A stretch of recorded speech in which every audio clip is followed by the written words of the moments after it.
Welcome to SocTalks.com, where inspiring authors, speakers, and masterminds share their stories with you. Let their stories ignite your passion, accelerate you on your path, and annihilate your limiting beliefs. Now, here's your host for SocTalks.com, Socrates Zayas. Okay, let's get started. I am absolutely humbled to share with you today on Soc Talks Terrence Gray. Now, he's affectionately referred to as T.Gray by those impacted by this man's gigantic personality and his ability to succeed. In my opinion, that may be dwarfed by his ability to help others realize their own gigantic abilities. In other words, if you're walking with T.Gray, you're walking among giants, and you will be a giant too. T.Gray grew up in New York City's South Bronx with his persistent mother. T.Gray beat the odds and made it out of the projects. He enjoyed his unique and special blessings, making it to the top of corporate America and network marketing in record time. His reputation, solid. His leadership, lasting. His record, 6 and 7 figures consistently. T.Gray, are you ready to ignite, accelerate, and annihilate? Boom, baby! Absolutely, let's do it. I love it. T.Gray, do me a favor, man. Fill in the blanks for who is the real T.Gray. Man, I tell you what, Soc, I'm sitting here listening to you, give me all those accolades. I'm like, wow, I want to meet this guy. Who is that guy? I'm just a regular guy. I like you said, I grew up in the projects. I grew up in the South Bronx. I'd never been to college. I was academically strong. I was supposed to go to an Ivy League school. I had a partial scholarship. My dad left. I wasn't able to do that.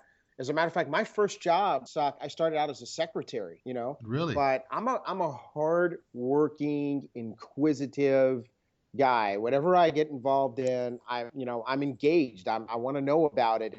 And that's how I ended up being very successful in corporate America. I wouldn't just type documents for the people that I worked for. I would get it done quickly. I'd get it done well. And then I go ask them, Soc. I'd be like, hey, what's this about? Or why is this one different than the last one? And they created opportunities for me to learn about marketing and media on that job. It was an advertising agency. I was able to climb the ladder at that company. I stayed there for 5.5 years. I got promoted 4 times. And then I shifted to sales.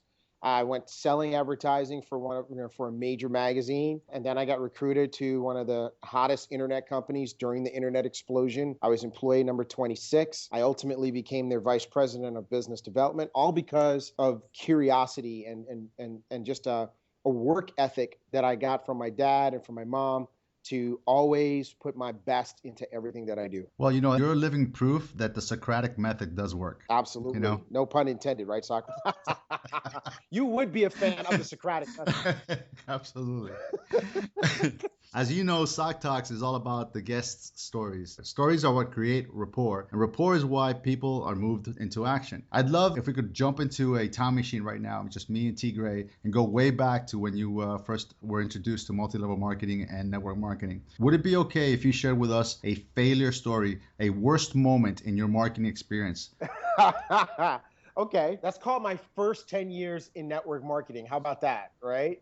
So my first 10 years in network marketing overlapped my last 10 years of working in corporate America. And Soc, the funniest thing is the first company I joined, I don't even think I understood that it was network marketing. It was some travel company that doesn't even exist anymore. And I was just excited about, travel benefits. And I think maybe I took a trip or two, but I didn't last long in that company. I didn't know how to build it. I wasn't even trying to build it. I was just kind of googly-eyed. And then I joined some other company that actually turned out to be a company that a lot of major players were also in. But again, I was just too goofy to even realize what I was in. It wasn't until I joined one of the hot telecom companies that I started to really understand this industry. And this particular company that I had joined is really well known for the level of training that they provide. It's when it was in that particular company that I started seeing stories of guys going from delivering packages on a UPS truck to earning tens of thousands of dollars a month and living an incredible life. And I said, wow, this is what's really possible. But I failed through those first 10 years. And here I am on my corporate track. I'm a super achiever, right? I'm climbing the corporate ladder. I'm Mr. Success without a college degree. I'm making all this money, but I couldn't succeed in network marketing. And I can tell you exactly why. Well, that's good. I'm glad you can tell us exactly why, because that's exactly the next question I'm going to ask you. I want to take a minute here and talk about the lesson in that decade that you applied that the listener can walk away with right now to avoid any potholes or having to reinvent the wheel. All right. So this is one of my biggest lessons that I learned that I try to teach people, Soc. The big reason why I was not successful is that I simply did not respect this industry. I was fascinated by it. I'd go to the meetings and they would draw the circles and I could see it and it would all make sense and I would actually sign up. But then if somebody challenged me on it and said, hey, I can't believe you're doing something like this, I would immediately be like, oh, that's my wife's business, right? She didn't even go to the meeting. She didn't even know what it was. I mean, but I was so embarrassed because I had defined myself by my corporate titles. I was embarrassed by this business. And guess what? Because I was ashamed of it, because I was embarrassed by it, I did not deserve to get paid. That's a big thing. I did not deserve to get paid. So, and it all changed when I finally realized that and I changed my outlook. We're very similar in that perspective as well. It wasn't until 5 years ago that I came out of the shell with that as well. When I started in network marketing, I did the exact same thing. But you're right. That's a great take home for the listener who's listening right now, is that you have to embrace it, right? Yep. You have to be comfortable being uncomfortable. Yep. Thank you so much for sharing that. Okay, now just like we did with the worst moment, tell us about that one aha moment, that one good boom that resonates with Sock Talk listeners. Tell us that story. I made all this money in corporate America, right? And then I packaged myself out. I decided I wanted to be an entrepreneur. And at the same time that I made that decision, I was going through a divorce. I ended up spending the 2 most miserable years of my life. I was so depressed, Sock. I was not even anything close to this hyperachiever that you've come to know. I was just at the bottom, right? I actually burned through all the money that I had. And I woke up one day and I was broke again. I mean, I was literally down to my last $10,000. I was about to be evicted. The BMW was looking for my car. I'm like, oh my God, how did this happen? Because, for 2 years, I was just kind of checked out, right? And so I had to do something to get myself back together because, I'm one of those guys, when faced with fight or flight, I'm going to fight, okay? I'm not going to run, I'm going to fight. But I had to choose how I was going to fight this scenario. And, obviously choice one is, okay, I could go get another job. But I'm like, man, the internet bubble is burst. They're not paying people the kind of money that I was, accustomed to making. And besides, I don't want to sell my soul for another 5 years. Let me think about this network marketing thing. I said, so I really stepped back, Sock, and I started thinking about, I became self-aware. And this is really important. It's a common trait among highly successful people. They are very, very self-aware. And what I did is I was able to now step outside and look at myself and say, why didn't I make it in network marketing these last 10 years? And that's when I came to the conclusion, the realization that, okay, I didn't deserve to, because if I'm ashamed of the business, it can't pay me. I said, so here's what I'm going to do. What I'm going to do this time is I'm going to take it as seriously and treat it as seriously as I treated anything else. Because when I packaged out of that top internet company, they published how much money, how much revenue I had driven to the company, and the number was ungodly. I was like, wow, I did that? What if I was willing to work for myself the way I work for them? And so I decided that I was going to put that kind of energy, that I would take the business seriously, and that if anybody asked me what I was doing, I'd say, I am in network marketing, and I'd be proud and put my chest out. And so that was the first realization. But it came in tandem with one other thing. I tied into a mentor who was successful, who was having success. Because I learned, if you want what successful people have, you got to do what successful people do. So even though I had been introduced to a particular company by a friend of mine, I found someone up the chain, and I didn't change sponsors or anything. My friend was still my sponsor. But I said to that guy up at the top, who was the number 4 money earner in the company, I said, I'm only going to join if you will work with me personally for 30 days. That's all I need. I just need to study you. And Sock, I studied him. And after 30 days, I just modeled my behavior after what he did within 2 years. I was one of those people making multiple 5 figures a month. Wow. So, okay, let's break this down. We have a listener that right now is captivated by what you just said. We want to ignite their passion. We want to accelerate them on a path, and we want to annihilate a fear. Break that down for me. Give me some steps that's actionable for them right now. First step, become self-aware. All right. So just take a look at what you're doing now, what you've been doing. Right. Most of your listeners, Soc, have probably been doing something for 5, 10, maybe even as long as 30 years or more. And I want you to take a look, listener, I want you to just think about for a second what you've been doing and ask yourself, how much energy have you put into that? We had some people over to look at our opportunity tonight. I asked those people, I said, how long have you been working? They put, people 5 to 30 years. I said, how many of you have gone to work when you didn't feel like it? How many of you gone when you were sick? How many of you have missed your kids' events because you had to work? How many of you had to put up with some indignities at your job, like being passed over for a promotion or being spoken to in a rude fashion or whatever? How many of you have had to, fight through rush hour traffic? So all those things are bad, yet you go every day. The first thing I want to share with the listeners is that the number one reason people fail in network marketing is because as soon as it starts to get hard, Soc, they quit. Mm-hmm. But when you quit, you go back to that thing that you suffered all these challenges, and it still hasn't gotten you where you want to go. And if you do it another 5 to 30 years, it's not going to get you where you want to go. Number one, you've got to be willing to go through the journey. You got to be willing to put your 3 to 5 years in before you can even thinking about quitting. That's the first thing that I would encourage a person to do. And I call that getting your mind right. Because if you don't get your mind right, you're not going to finish. The second thing that I would encourage you to do, listener, is follow the system. There's going to be somebody in the company, in your upline, who has been doing this longer than you, who is making money, who has figured out how it works.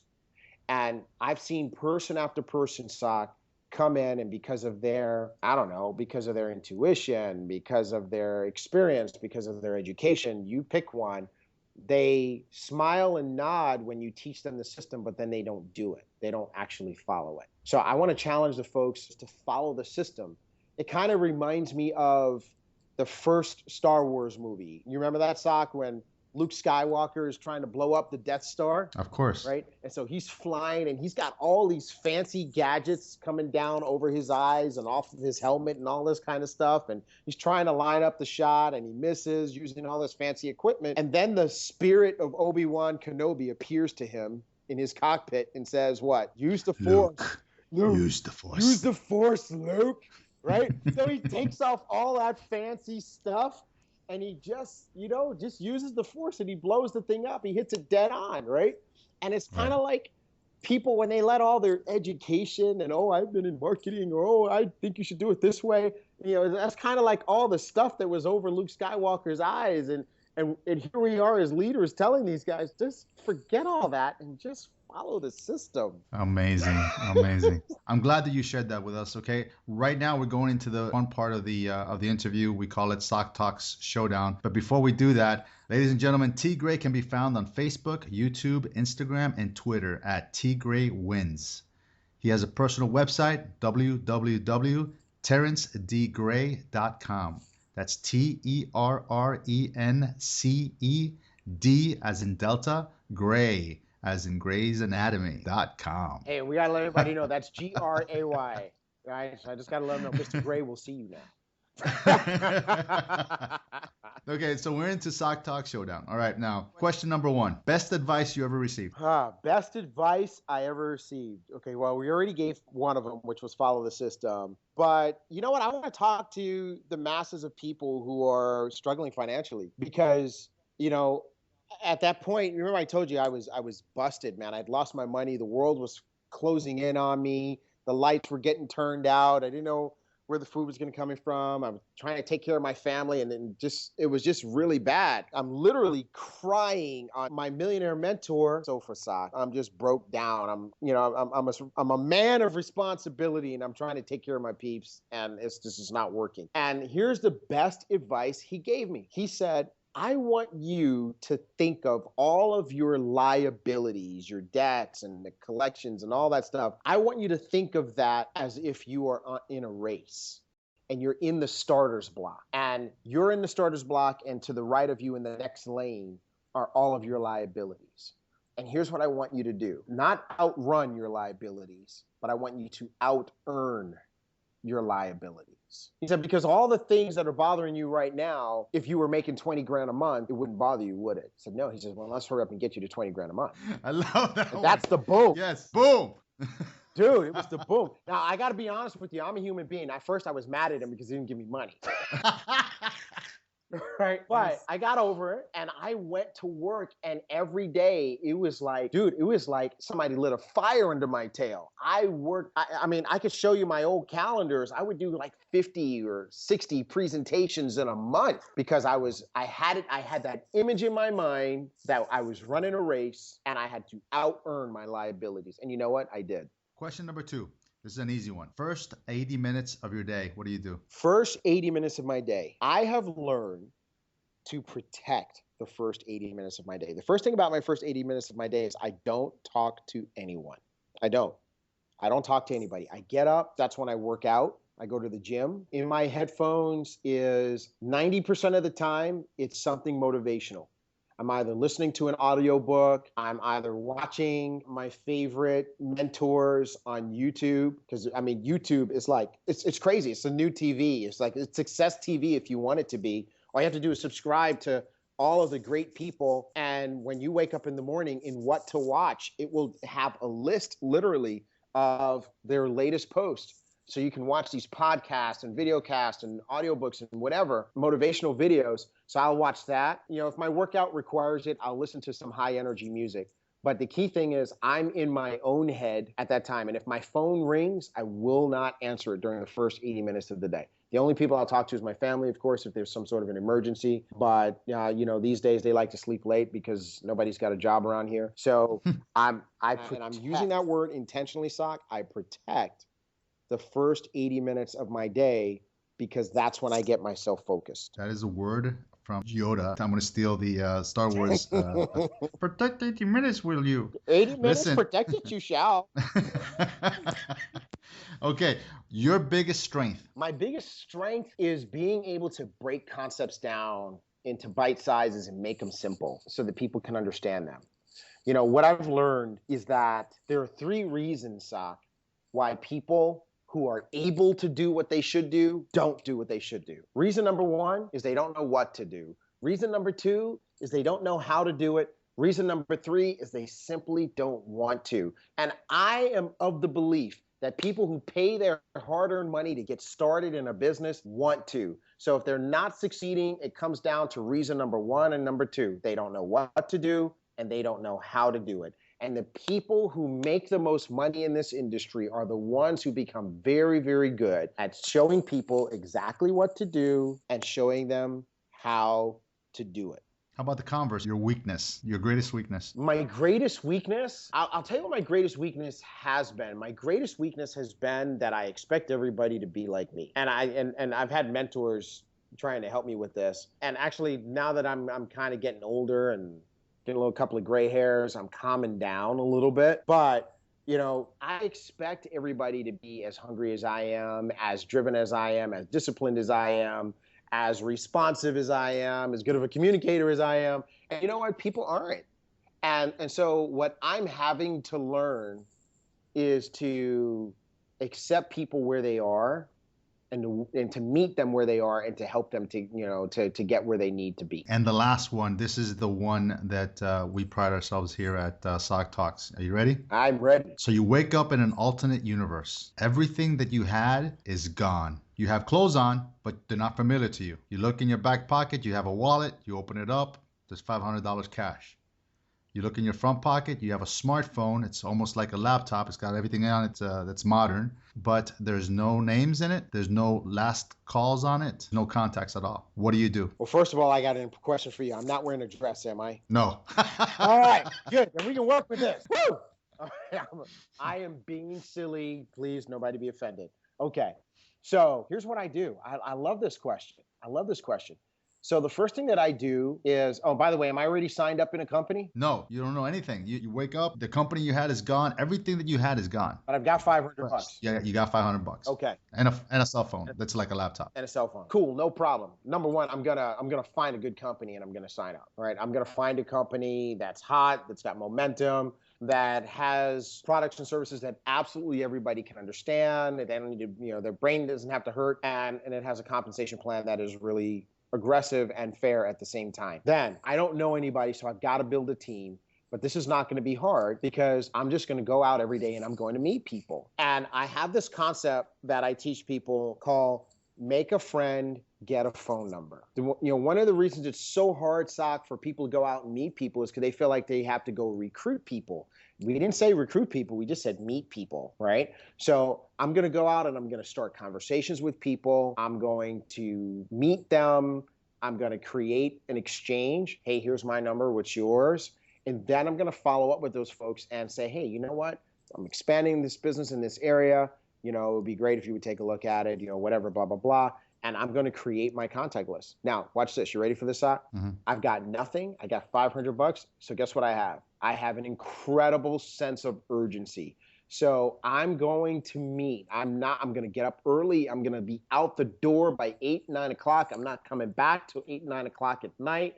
I'm going to meet 20 people a day, which means I'm going to prospect 20 people a day. And just think about what happens. How many people do I prospect if I do that for 20 out of a 30-day month? Oh my gosh. You talking about 400? That's 400 people. If I put 400 people through the process, guess what? I am going to, even if I'm terrible, I'm going to enroll 20 people minimally, right? Probably more like 50. And now I'm going to work their warm market because I didn't have anybody in my phone, but they have people in their phones because everybody who joins my team is not one person, Sock. Each person that joins your business represents access to the 100 to 200 people that they know that you didn't have access to before. Exactly. Could explain that. Explain the make a friend, meet their friends. You woke up in the same alternate universe that I did, and we don't know each other. But you're living a normal life. You've got a job, right? Maybe you've got a sales job. Maybe let's say you're in pharmaceutical sales.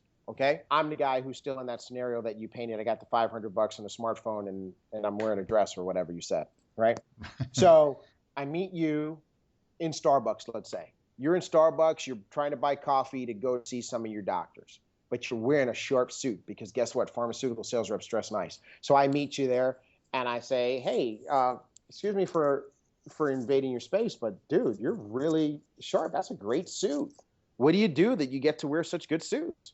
And you're like, well, I'm in pharmaceutical sales. Oh, really? How long have you been in pharmaceutical sales? And you're like, okay, well, 5 years. I'm like, oh, okay, cool. What kind of drugs do you represent? And you're like, okay, I represent, dermatology drugs. Oh, cool, awesome. And now, and by the way, when you ask people what they do, they always ask you what you do. So you ask me, you say, what do you do? And I say, well, I'm in marketing. But tell me a little bit more about how you got into pharmaceutical sales, because I don't want to talk about me right then. I'm not taking the bait. I'm not going to jump into, I'm in network marketing and I'm in company XYZ and we've got this and we've got that and you should take a look at it because you'd be good at it because you're in pharmaceutical sales. Guess what? You're never going to talk to me again, right? And you don't really care because your favorite topic is talking about you.